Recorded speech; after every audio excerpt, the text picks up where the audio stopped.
We're just moments away from temperatures getting into the 90s with heat index values getting into the 100s. I have the very latest heat index projections in your community coming up.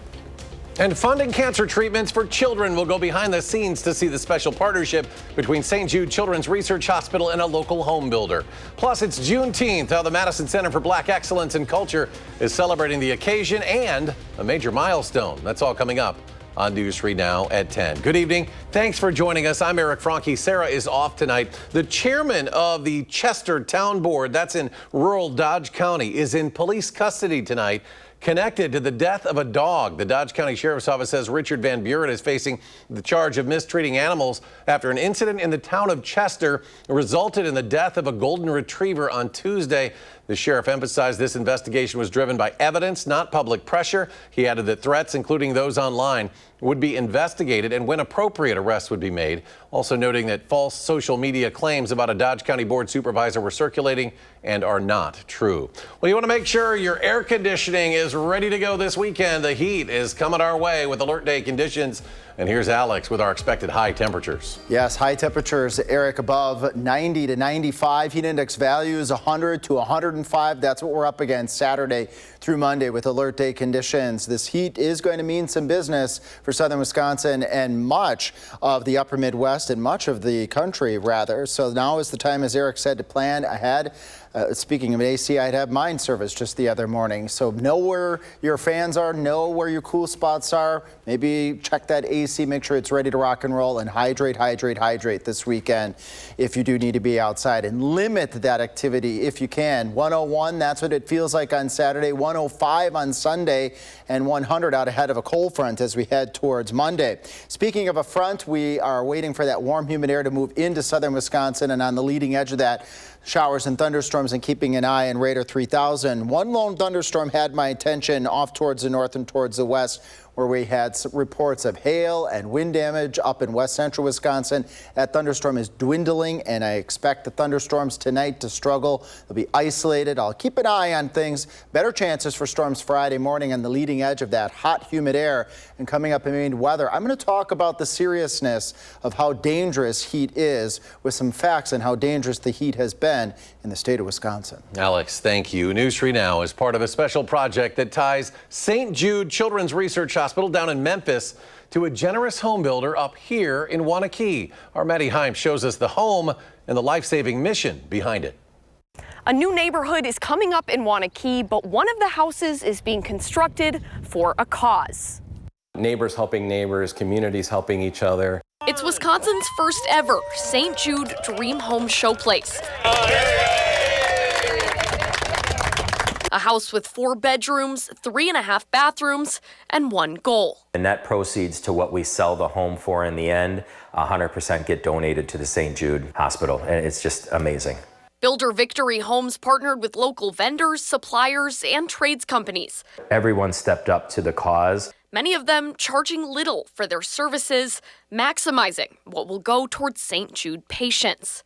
What you've done is give back to somebody you'll never meet, but it's going to mean everything to them. And we donated 100% of our labor. Right from the get-go, we knew that we wanted to do that. And every step of the way, that cause was at the center. Everybody that's been contributing to this, we invited them to come in and sign the floor. So prior to the carpet going down, there's messages of hope and love and wishes towards the cause. St. Jude Children's Research Hospital operates almost entirely on donations to provide life-saving pediatric cancer treatments. It's one thing, to provide beautiful houses all the time to homeowners. It's fun to do it for more of a donation process and something that is benefiting everybody in the community and beyond. The new Waunakee home being the first donation of its kind in the state. And soon after that, we're going to be starting to talk about our next St. Jude Dream Home Showplace here in the Madison market. But likely not the last. So we're very excited and committed to doing this for a long time. You can come see the house at the Parade of Homes in Waunakee through next weekend. Reporting in Waunakee, I'm Maddie Heimsch, News 3 Now. Maddie, thank you. And if you'd like to see our Sarah Carlson's interview with a St. Jude family who received that life-changing care, go to our website, channel3000.com. Well, the hazmat situation that stretched across the Madison area this week hit closer to home for neighbors who lived right around Paul Van Duyn's home. Neighbors say they're relieved that North Spooner Street is clear now. For the past 2 days, the home on Spooner was searched by FBI agents and Madison Fire Department hazmat crews, along with properties on Schrader Road and Skyline Drive, among others. I mean, just saw him, waved. No real conversations. You know, we're a lot closer to neighbors here and across the street. But yeah, for the most part, I mean, felt like neighbor over here kept to himself. For something like that to happen in your neighborhood is definitely crazy. And to hear all the rumors circling around, you know, just not knowing what to make of it. Well, that man is now facing charges of attempted homicide. Andrea Whitaker also currently facing charges of harboring and aiding a felon, but prosecutors expect that to be upgraded to co-conspirator to attempted homicide. Meijer is recalling certain packages of Frederick's dark chocolate almonds. The company says they may also contain dark chocolate covered cashews, which are not declared on the label. The recall covers Frederick's dark chocolate almonds in black stand-up pouches sold at Meijer stores in 6 states. That includes Wisconsin. They do have several stores in the metro Milwaukee area. The products have sell-by dates of May 7th or May 28th of 2026.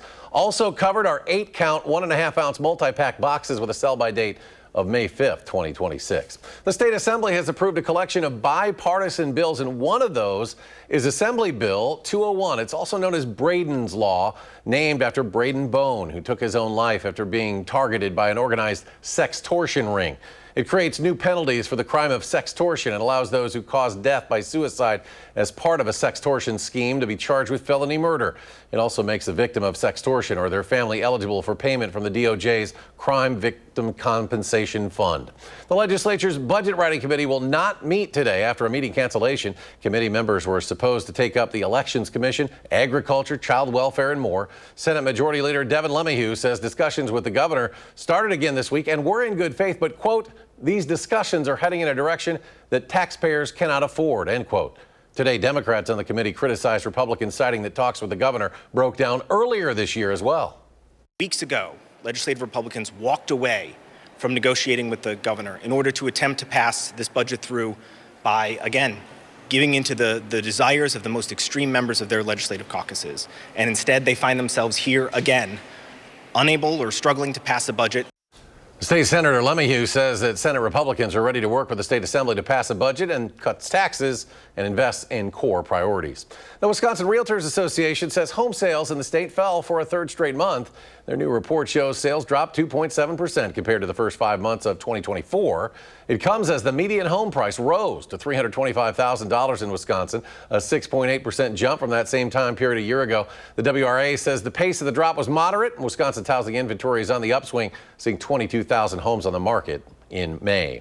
Home renovation costs are rising. That's due to the tariffs. Among the biggest impacts, 50% tariffs on steel and aluminum that could affect roofing, plumbing, electrical equipment, as well as HVAC systems.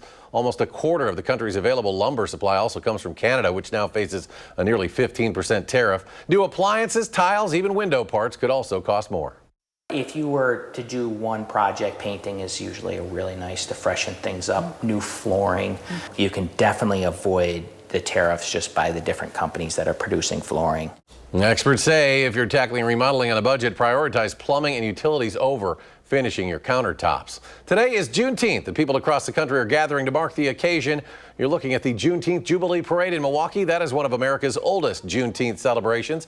Down in Fort Worth, Texas, they honored Juneteenth with the Opal Lee Walk for Freedom. Dr. Lee began the annual tradition of marching 2.5 miles to symbolize the 2.5 years it took for enslaved people in Texas to learn about their newfound freedom. She's a grandmother to all of us, and I love her for what she has done for us, for just empowering the emancipation even more. So I love her for that. Thank you, Miss Oprah Lee. I look up to you. I admire her. Now, the 98-year-old did not walk this year because of health concerns. President Biden signed legislation back in 2021 making Juneteenth an official national holiday, with Dr. Lee at that time in attendance. From last Juneteenth to this year, the Center for Black Excellence in Culture on Madison's South Side has literally risen from the ground up. And today it was announced that the building's $31 million construction is fully paid for with the help of 700 black donors, among others. And our Armand Rahman takes us on an exclusive look inside the center. If we make Juneteenth only historic, then that turns this into a museum.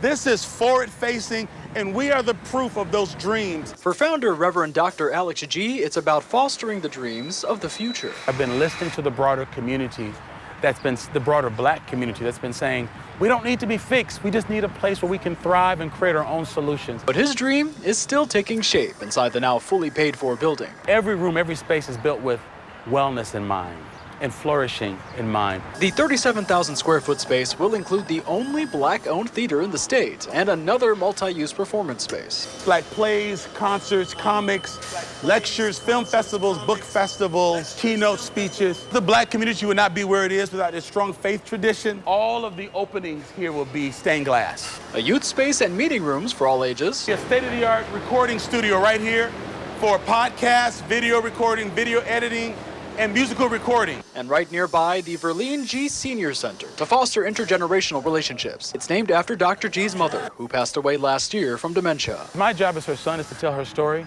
but there's so many great seniors like her, so in that space, I want to help them tell their story. I feel very emotional when I go next. Very emotional. Every time, I have to sort of catch myself. To keep black and brown families in Wisconsin and Madison, Dr. G says when the center opens, it has to stand for more than just African-American history. It needs to be about the impact of blackness in the state of Wisconsin. To do this and have this announced on Juneteenth Day shows that our history is not just backwards, it's still in the making. Reporting in Madison, Armand Rama, News 3 Now. The building, which sits on part of West Badger Road, is set to open in December. Well, still to come on News 3 Now at 10, a major breakthrough in HIV prevention. And President Trump considers whether or not to attack Iran. This as Israel and the Islamic nation continue to trade strikes. Stay with us.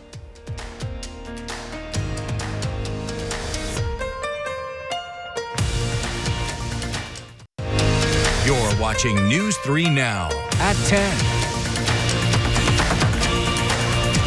Welcome back. President Trump is considering whether to join Israel in its offensive against Iran. The White House offering a new time frame for when he would make his decision. Erica Brown reports from Washington. The White House says President Trump will decide within the next 2 weeks whether he will order U.S. forces to strike Iran. White House Press Secretary Caroline Leavitt read a direct quote from the president this afternoon. Based on the fact that there's a substantial chance of negotiations that may or may not take place with Iran in the near future, I will make my decision whether or not to go within the next 2 weeks. Multiple sources tell CBS News President Trump thinks disabling Fordow, Iran's most secure nuclear site, some 300 feet beneath a mountain, is necessary because of the risk of Iran producing nuclear weapons. It is a fact, and the United States government maintains this fact, that Iran has never been closer to obtaining a nuclear weapon. On Wednesday, a senior intelligence source and a Defense Department official told CBS News the president approved attack plans on Iran, but has not made a final decision on whether to move forward. 1 week into the conflict, casualties continue to rise on both sides. Thursday, an Iranian airstrike hit a hospital in southern Israel, injuring dozens, and a large number of Israelis were hurt in a missile attack on high-rise buildings outside Tel Aviv. They're targeting civilians because they're a criminal regime. They're the arch terrorists of the world.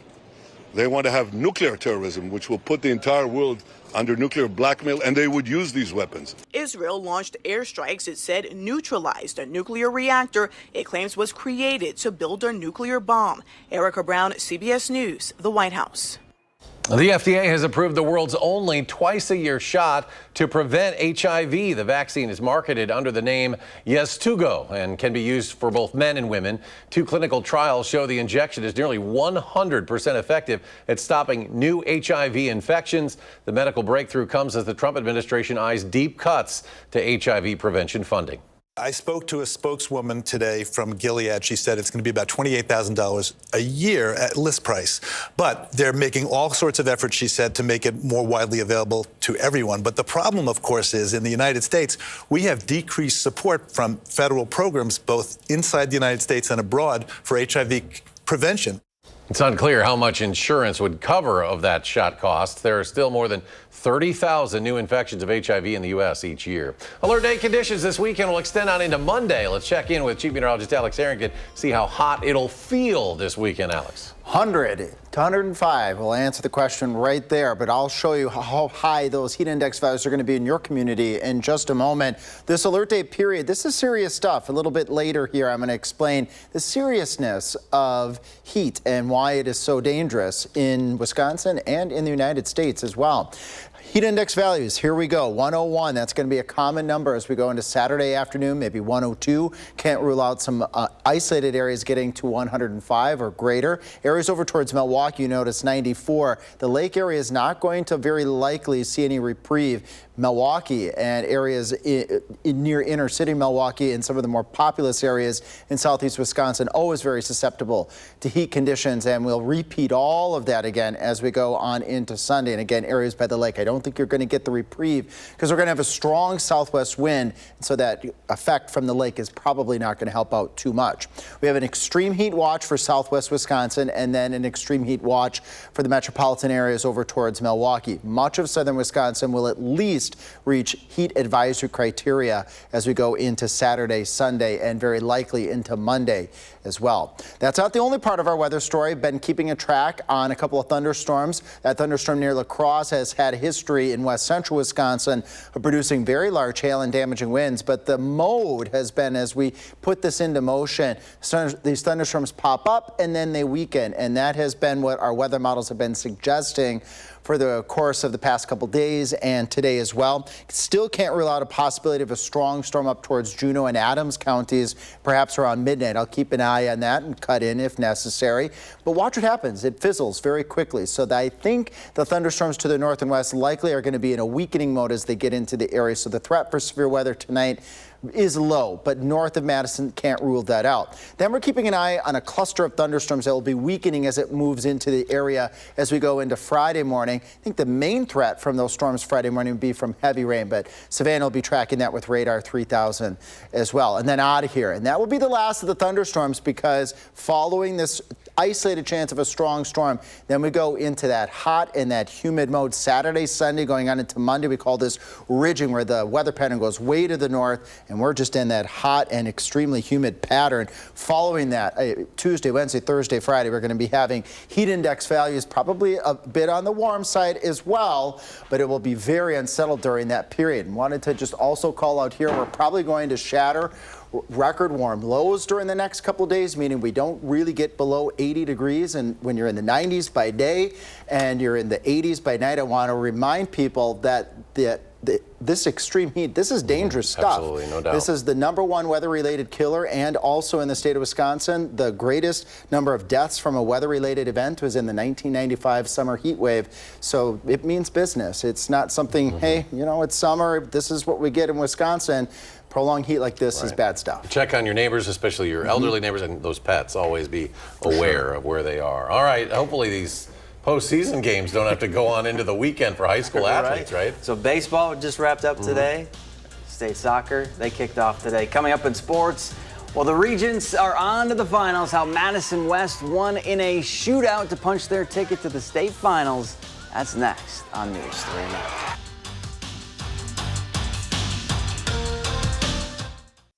I'd like to start tonight's show with something positive. Did we find anything? No? There's Only with Paul Simon and Congressman Maxwell Frost. CBS Tonight. And finally tonight, did you see this today? A fan of the Brewers-Cubs game at Wrigley. He did his best Spider-Man impression to retrieve this bat. The scene happening in the 6th inning. Sal Frelick losing his bat on that swing, got stuck in that protective netting behind home plate. Look at this guy. Is that Canalti? I know it's not Canalti. Scaling the netting, slowly climbed down then with a souvenir, but of course, you know the security at those places. You know, they rushed out there and whisked him away. The security took him out of there. He returned shortly after, though, and the crowd cheered him. Of course, it's Wrigley, but he didn't have the bat. It wasn't all doom and gloom, though. After the game, Sal Frelick, leave it to a Brewer to support a Cub fan. He gave him a different game-used bat with the inscription, "Nice climb." I don't think, looking at that guy, I was like, he's climbing. He didn't look like the kind of No. guy. That's what I said. He doesn't look like. Never know, though. Never know. All right, final check of the forecast. We're getting ready to heat things up. Yes, indeed. About 24 hours from now, that humidity is really going to crank up, and then you add the temperatures in the 90s. Heat index values over 100 this weekend. This is Saturday through Monday before a cold front comes through the area, and even with that cold front is going to come with A lot of shower and thunderstorm activity next week. 101 Saturday, 105 Sunday, 100 on Monday. That's the heat index value that we're up against. And next week, Tuesday, clear through Friday, daily storm chances. Some of those storms could have heavy rainfall, too. All right. Lots to get ready for. Alex, thank you. Thanks for watching News 3 Now at 10. Coming up now, of course, The Late Show with Stephen Colbert, and our next newscast coming up tomorrow morning starting at 4:30. You can always find us streaming 24/7 at Channel 3000+. Have a great night.